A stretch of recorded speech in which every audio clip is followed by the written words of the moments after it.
Seguimos aquí otro ratito más. Seguimos hablando de la palabra de Dios. Me gustaría empezar por un texto en la Epístola a los Romanos y vamos a explicar lo que este texto implica, lo que este texto significa. Y después vamos a ver cómo podemos escapar, cómo verdaderamente podemos escapar de lo que este texto implica, de lo que viene después de una vida, muertos, creyendo que estamos vivos, en delitos, creyendo que no nos espera un juicio ni ninguna prisión, y en pecados, creyendo que somos buenos. La epístola de Pablo a los Romanos dice en el capítulo 1, versículo 18 en adelante: porque la ira de Dios se revela desde el cielo contra toda impiedad e injusticia de los hombres que detienen con injusticia la verdad, porque lo que de Dios se conoce les es manifiesto, pues Dios se lo ha manifestado, Dios se lo manifestó, porque las cosas invisibles de Él, su eterno poder y deidad, se hacen claramente visibles desde la creación del mundo, siendo entendidas por medio de las cosas hechas, de modo que no tienen excusa, pues habiendo conocido a Dios, no le glorificaron como a Dios, ni le dieron gracias, sino que se envanecieron en sus razonamientos, y su necio corazón fue entenebrecido. Profesando ser sabios, se hicieron necios, y cambiaron la gloria del Dios incorruptible en semejanza de imagen de hombre corruptible, de aves, de cuadrúpedos y de reptiles, por lo cual también Dios los entregó a la inmundicia en las concupiscencias de sus corazones, de modo que deshonraron entre sí sus propios cuerpos, ya que cambiaron la verdad de Dios por la mentira, honrando y dando culto a las criaturas antes que al Creador, el cual es bendito por los siglos. Amén. Por esto Dios los entregó a pasiones vergonzosas, pues aún sus mujeres cambiaron el uso natural por el que es contra naturaleza, y de igual modo también los hombres, dejando el uso natural de la mujer, se encendieron en su lascivia unos con otros, cometiendo hechos vergonzosos, hombres con hombres, y recibiendo en sí mismos la retribución debida a su extravío. Y como ellos no aprobaron tener en cuenta a Dios, Dios los entregó a una mente reprobada para hacer cosas que no convienen, estando atestados de toda injusticia, fornicación, perversidad, avaricia, maldad, llenos de envidia, homicidios, contiendas, engaños y malignidades, murmuradores, detractores, aborrecedores de Dios, injuriosos, soberbios, altivos, inventores de males, desobedientes a los padres, necios, desleales, sin afecto natural, implacables, sin misericordia, quienes, habiendo entendido el juicio de Dios, que los que practican tales cosas son dignos de muerte, son dignos de muerte los que practican tales cosas. No solo las hacen, sino que también se complacen con los que las practican. Sabiendo el ser humano que el que hace pecado debe morir, que el que hace pecado debe de ser condenado, no solo comete pecado, sino que también se complace con el que comete pecado. No solo hay mujeres que matan a sus niños antes de nacer, sino que hay hombres y seres humanos que dicen, está bien, es un derecho a decidir. No solo hay personas que van detrás de palos de madera tallados, pintados, vestidos de las telas más preciosas, con todo el oro del mundo y las piedras más preciosas, y que las pasean por las calles, haciendo a los demás postrarse ante ellas, pedirles cosas. No solo es eso, sino que Sevilla debería de saber que no solo hay gente que saca las imágenes, sino que hay un ayuntamiento que pone sillas para que la gente los vea, pone sillas para que la gente adore a las imágenes.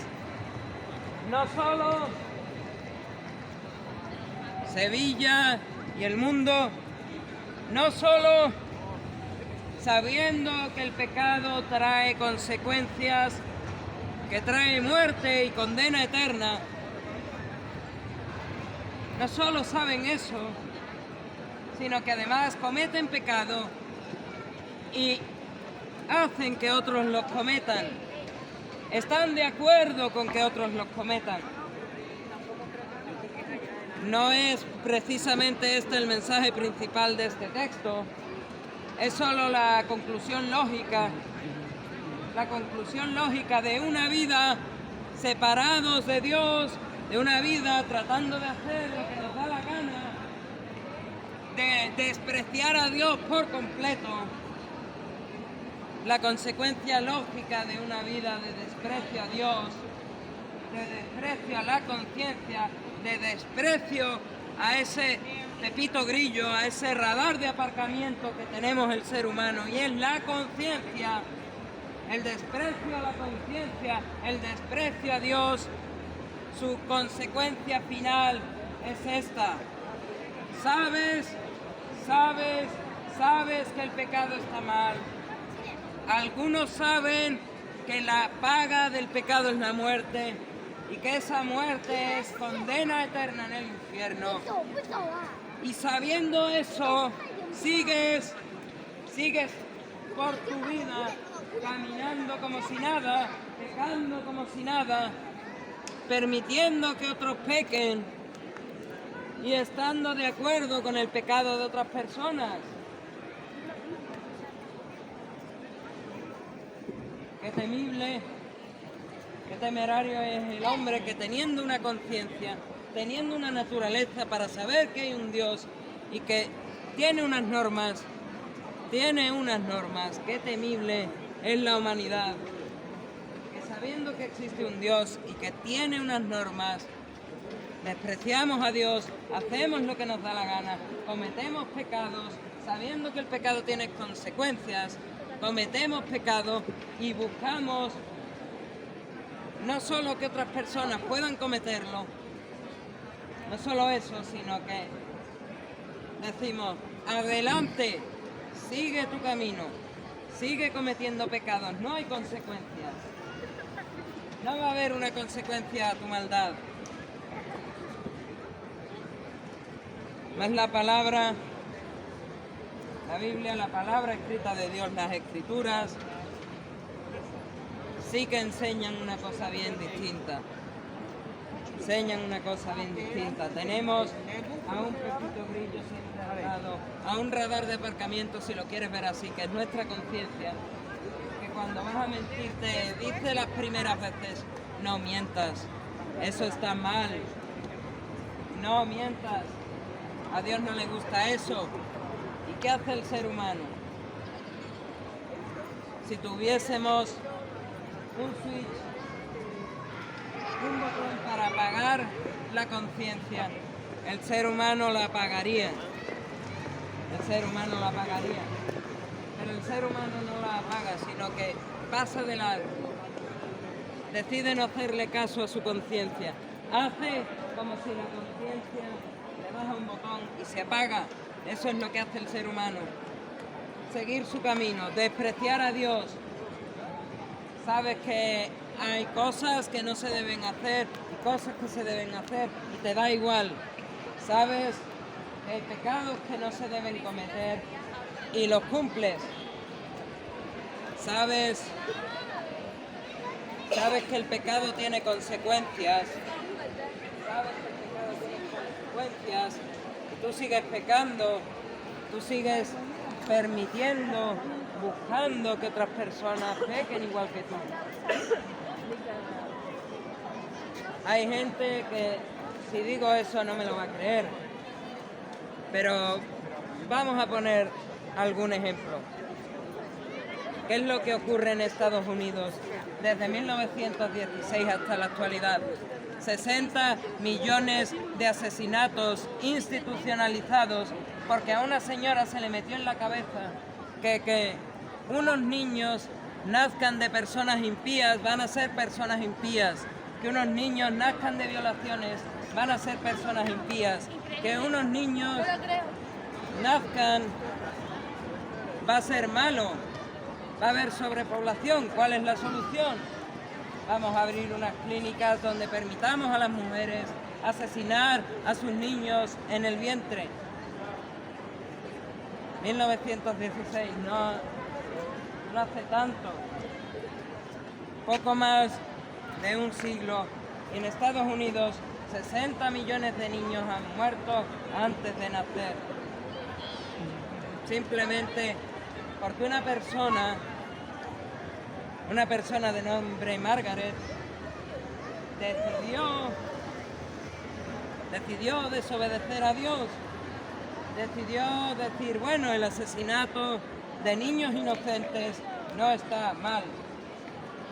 Es más, ¿para qué vamos a mandar a este mundo a niños que cumplen lo dicho por David en el Salmo 51? En pecado me concibió mi madre. ¿Para qué vamos a mandar a niños que nacen pecadores a este mundo? ¿Para qué? Para que sigan pecando, para que Dios los condene a causa de su pecado a una eternidad en el infierno. No, vamos a desobedecer a Dios, vamos a cometer 60 millones de asesinatos, 60.000 millones de asesinatos, los vamos a cometer en pos de una supuesta bondad hacia esos niños que no merecen nacer, merecen quedarse muertos en el vientre. Lo hemos leído en este capítulo 1 de Romanos. Sabiendo que hay un pecado, no solo cometen ese pecado, sabiendo que existe el pecado del asesinato, no solo cometen asesinato, sino que se complacen con los que cometen asesinato.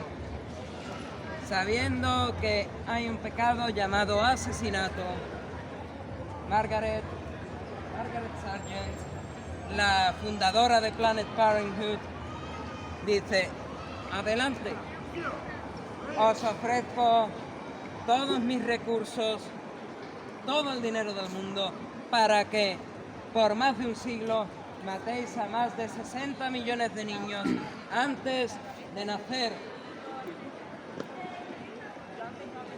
¿Queréis más ejemplos? Vamos a dar otro ejemplo. Hay una persona de cuyo nombre desconozco, que cuando Dios en su santa ley dice no se van a acostar hombres con hombres, ni mujeres con mujeres, su inmediata reacción es: vamos a declarar un día mundial en que la gente esté orgullosa de pecar contra la ley de Dios. Otro ejemplo de que si Dios dice esto es pecado, el ser humano no solo va a buscar cometer ese pecado, algunos van a buscar cometer ese pecado, sino que va a haber otros que van a empezar a aplaudir ese pecado, van a empezar a decir: bravo, está bien, enhorabuena, sigue así. Y lo van a hacer para cumplir la palabra de Dios. Llegará un día, dice Isaías, llegará un día en que asesinar a niños en el vientre, que para Dios es un pecado y es malo, lo van a llamar derecho a decidir. Llegará un día en el que lo que para Dios era pecado, lo que para Dios era malo, el ser humano lo va a llamar derecho, lo va a llamar algo bueno. Si Dios dice: voy a destruir a Sodoma y Gomorra por su pecado, si Dios le dice a Abraham: voy a destruir a Sodoma y Gomorra por su pecado, va a llegar un día en el que el ser humano diga: Dios no destruyó a Sodoma y Gomorra por su pecado, Dios destruyó a Sodoma y Gomorra porque es un ser malvado que no dejó a esa ciudad vivir como quiso.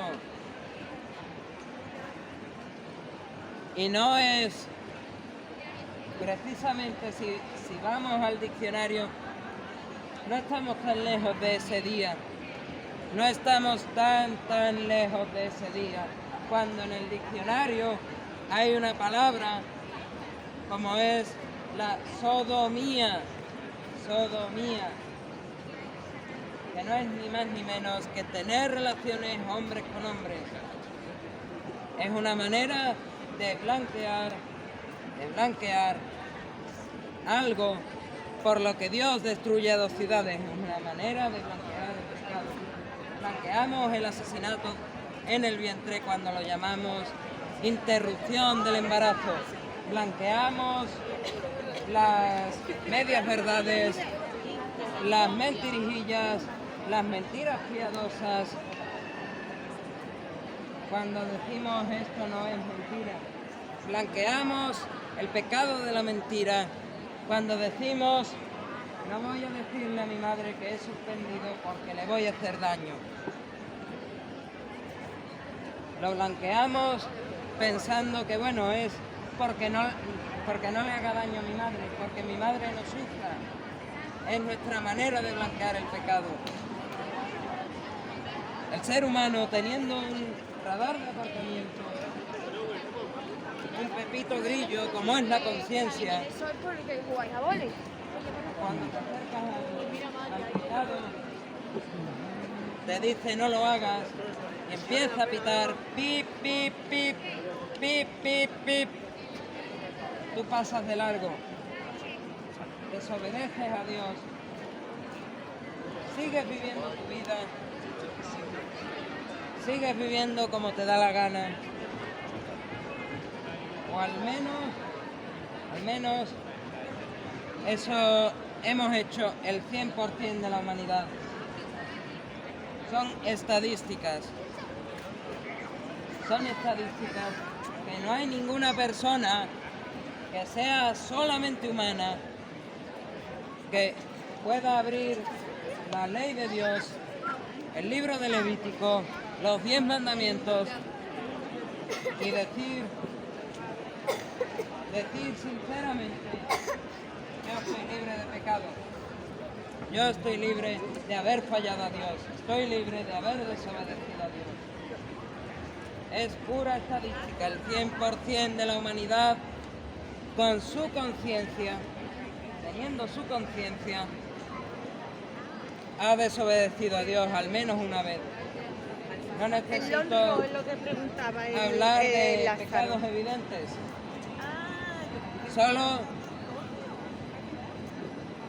Solo piensa 5 minutos.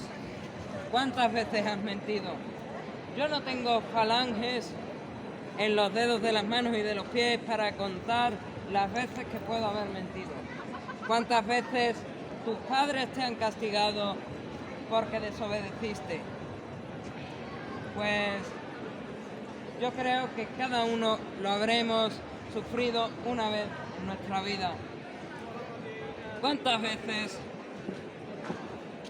ahora con el internet, con la posibilidad tan sencilla de obtener tu película favorita, tu libro favorito, el disco de tu artista favorito, cuántas veces el ser humano ha buscado en internet su película favorita, su libro favorito, su disco favorito y lo ha descargado y no ha pagado?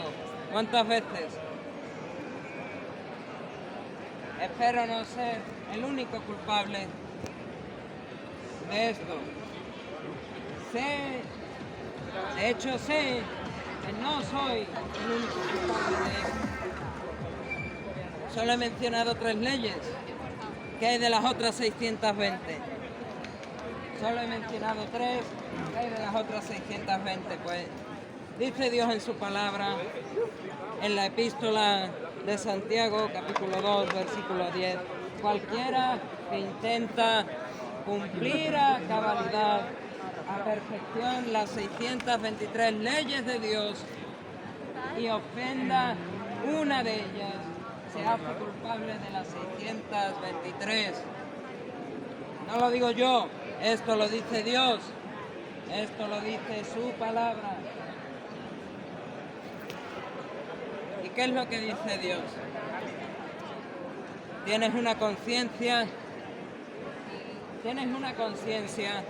que no te exime de, ay, es que no sabía que esto era pecado, no te exime de haber fallado conscientemente a la ley, no te exime, tienes una conciencia. Desde el curita en la sacristía que niega la copa al pueblo,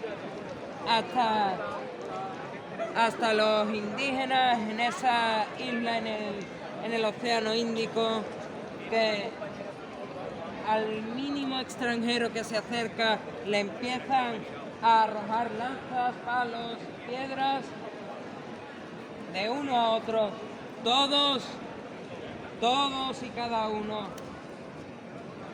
son culpables de haber pecado contra Dios, y no hay ningún resquicio legal, sinceramente no hay ningún resquicio legal para decir, no, es que yo no lo sabía.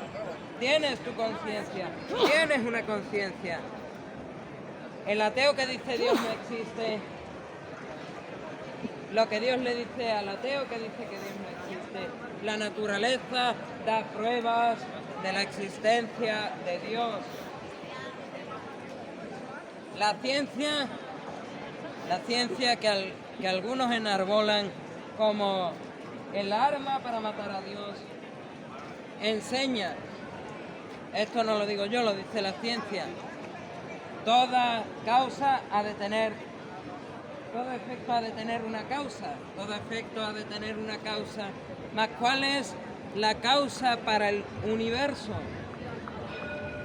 Porque hay otro principio, que es que de la nada no sale nada. De la nada no sale nada. Entonces, ¿cuál es la causa? ¿Cuál es ese primer motor inmóvil del universo? ¿Cuál es? Dime cuál es. Sinceramente, dime cuál es esa primera causa para el universo. Si no lo sabes, te lo voy a decir. Lo que debió originar el universo no puede ser material, no puede ser temporal y no puede ser falto de poder, y tampoco puede depender de nada más. ¿Qué única cosa es?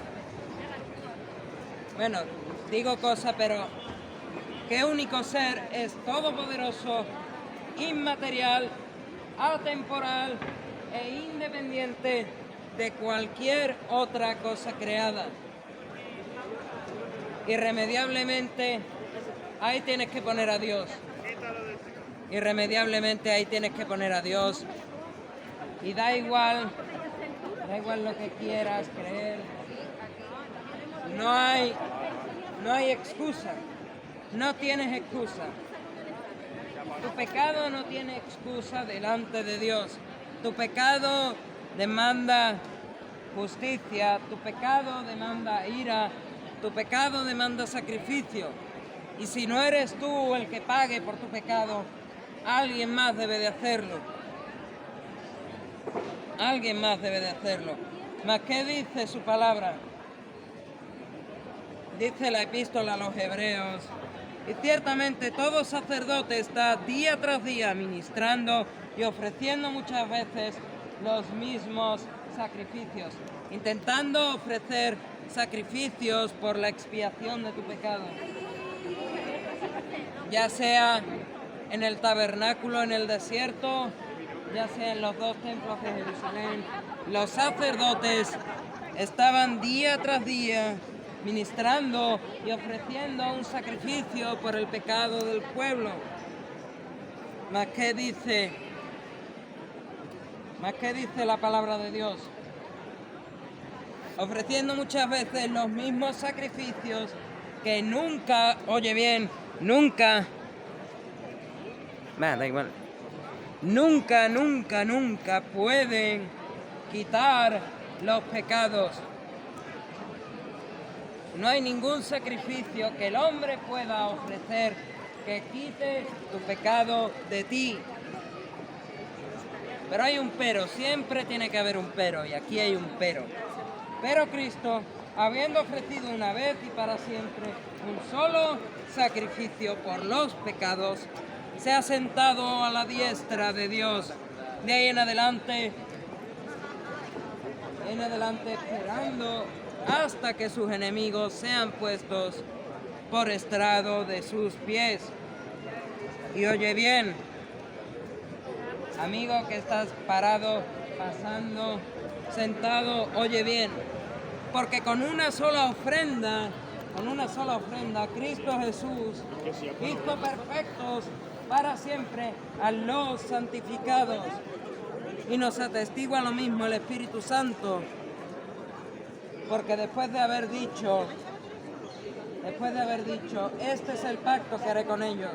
Después de aquellos días, dice el Señor, pondré mis leyes en sus corazones y en sus mentes las voy a escribir.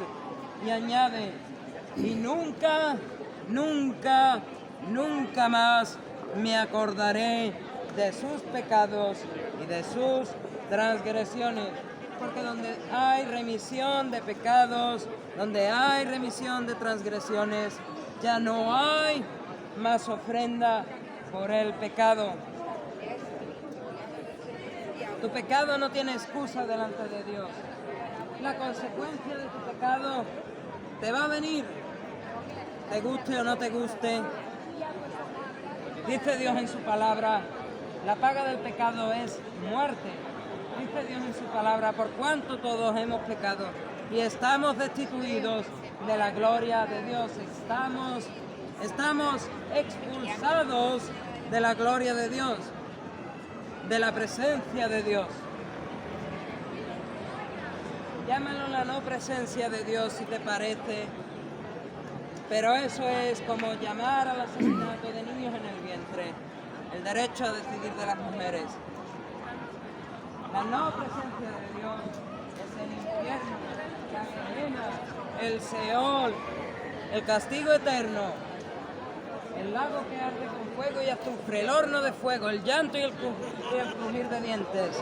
Ese lugar donde la llama no se extingue y el gusano no muere. Tu pecado te excluye de la presencia de Dios y te envía a este lugar. Te envía a este lugar de nombre infierno. Puedes escuchar el mensaje y quedarte como estás, pero que sepas que no tienes excusa.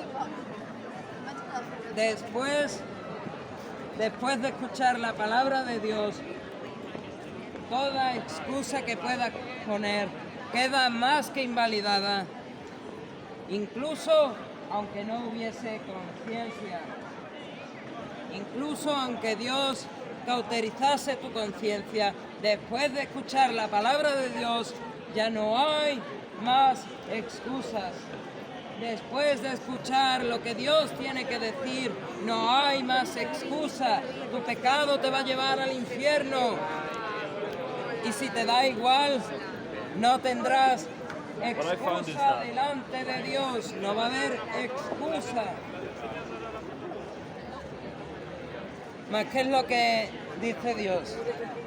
Dice Dios en su palabra: la paga del pecado es muerte, más la dádiva, el regalo de Dios es vida eterna en Cristo Jesús. Y no me voy a cansar de repetirlo.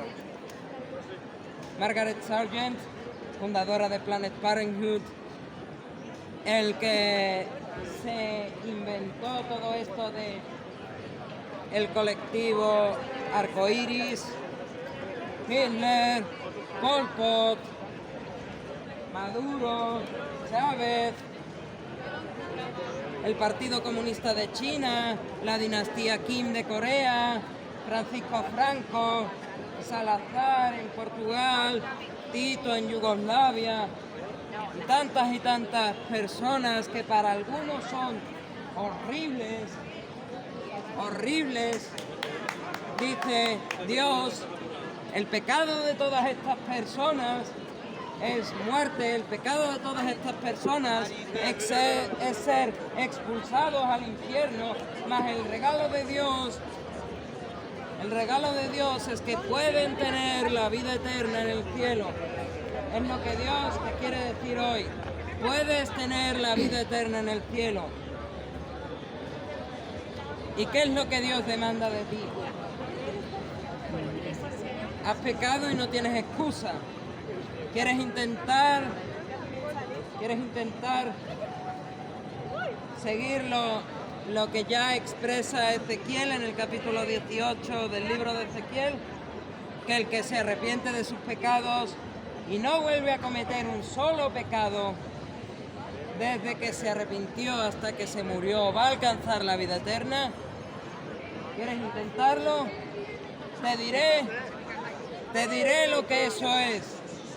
Te diré lo que es intentar arrepentirte de tu pecado y no volver a pecar nunca más a causa de tu propia justicia. Es como intentar cruzar el estrecho de Drake en una noche tempestuosa sobre un barquito de papel del tamaño de una hormiga e intentar no hundirte. Así de fácil es para un pecador que se arrepiente e intenta no pecar por sí mismo volver a pecar, como cruzar el estrecho de Drake en una noche tempestuosa montado en un barquito de papel del tamaño de una hormiga e intentar no hundirse. Así de fácil es volver a pecar. Pero ¿qué es lo que Dios le da al ser humano? ¿Cuál es la única opción que Dios le da al ser humano? ¿Qué es lo que Dios te ofrece para que tires a la basura ese barquito de papel y puedas decir: nada más necesito para caminar sobre este mar tempestuoso de mi pecado. Dios te tiende la mano. Dios te está tendiendo la mano ahora mismo.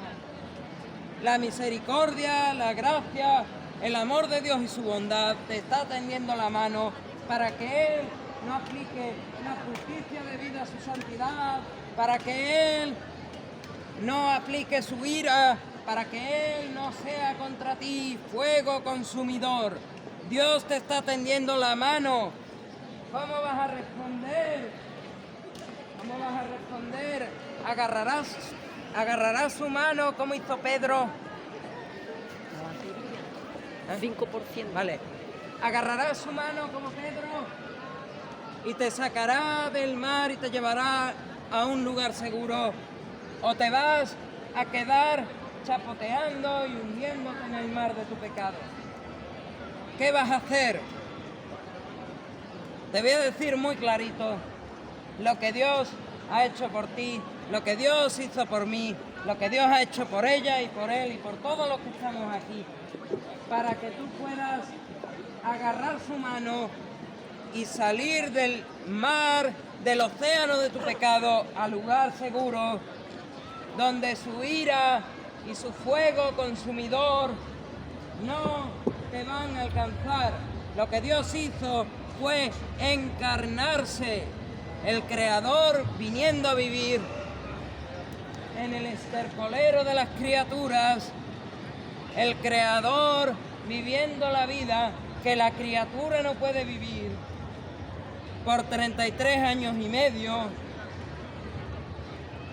y después el Creador que va a una cruz muere de la manera más humillante para un judío, muere de manera humillante.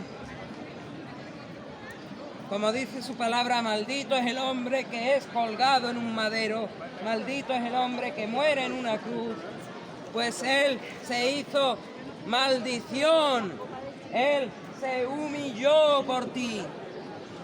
El Creador se ha humillado por ti, tu pecado no tiene excusa. Estás delante de un juez que tiene que aplicar su justicia, se te acusa por exceso de velocidad y tienen todas las pruebas en tu contra. Sabes que vas a tener que pagar una fianza y estás en bancarrota. Estás debiendo más dinero del que debía Argentina. Estás en total bancarrota delante de un juez que te va a juzgar por exceso de velocidad y tiene todas las pruebas. Mas el juez dice: tengo que ser justo, pero soy bueno, soy amoroso, soy misericordioso. Como tengo que ser justo, alguien tiene que pagar por ti. Voy a pagar por ti. No te voy a dejar en la calle sin que haya una consecuencia, pero sí voy a pagar la consecuencia que tiene encontrarte con un juez en un juicio en el que hay una acusación que tiene todas las pruebas para condenarte y tú no puedes excusarte de ninguna manera. Ese juez se encarnó por ti, vivió la vida que tú no puedes vivir, murió en una cruz por ti, los clavos romanos por ti, la lanzada en el costado por ti, la corona de espinas por ti, los latigazos romanos por ti, los escupitajos, las blasfemias, las mentiras, las injurias, las golpizas, todo por ti, que desnudasen al Creador delante de la criatura por ti, que el Creador tomase su propia ira para que tú no tuvieses que sufrir su ira, lo hizo por ti. Y este mensaje no tiene ningún sentido si el Creador, que murió de la manera más humillante, no ha resucitado. Cristo es el único que ha caminado por esta tierra y ha sido resucitado al tercer día. Hay criaturas Incluso me atrevería a decir que algún hijo de Dios que ha sido revivido, pero ninguno ha resucitado. El hijo de la viuda de Sarepta, revivido. Lázaro, revivido. La hija de Jairo, revivida. La mujer a la que Pedro levantó de los muertos, revivida. Y todo por el poder de Dios, por el poder de ese que se colgó en una cruz por ti, por el poder de ese que sufrió por ti, que resucitó por ti, para que puedas escapar de su ira, de su justicia y obtener lo que no mereces, lo que no merezco, que es el cielo, para que le puedas dar a Él toda la gloria y la honra que Él merece. A Él sea la gloria. Amén.